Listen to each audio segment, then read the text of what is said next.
My name is Sylvia Jiang. I'm 20 years old and I'm an aspiring pianist. I chose to be a musician because of kind of two different things. On a personal level, I chose to be a musician because I love it. It speaks to me and I connect with it. On a sort of broader level, I like what music stands for. I like that it's this connecting medium that sort of never dies. You take a piece from the past and you bring it into the present and you put your emotions into it on top of what the composer already puts there, and you present it to an audience who then associate it with their own experiences and emotions. And I think that with that in mind, music is awesome because it's something that is everlasting. In terms of my musical interests, I think the biggest one is to listen to as many different things as possible and to let those things influence my music, because everything I think in the arts is connected. When I first started college, I was really interested in collaboration. And I was also very interested in how through collaboration we can open new worlds to people who maybe haven't had the extensive music training and the kind of oral training that is required to really understand classical music. And so with some dancers, we've started a program called Nova.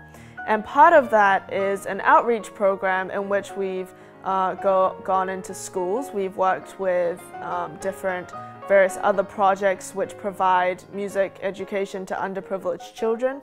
And we present kind of this visual and oral presentation which allows them to understand kind of music in a more visual setting, but also dance in a more musical setting. I think Christian Zimmerman is definitely one. I love what he does at the piano. I think that kind of every note is coaxed out and it's emotional and it's beautiful, and I really admire him for that. On another level, Barbara Hannigan. It's sort of odd that she's my choice because I'm not a big performer of contemporary music, but just what she manages to do with it and how she manages to bring that music into the foreground and into kind of this very understandable thing is incredible.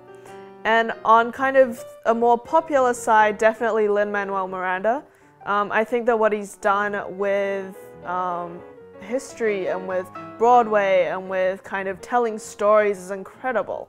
And I think as an artist, at our core, what we aim to do is to tell stories, and I think he does that in an exemplary way. In the middle of a concert one time, I just finished with the second Chopin Sonata, and I was getting ready for the second half, and a lady came up to me and she just looked at me. She held my hands and she looked at me. And then after a pause, I was unsure of what she wanted to say, but after a pause, she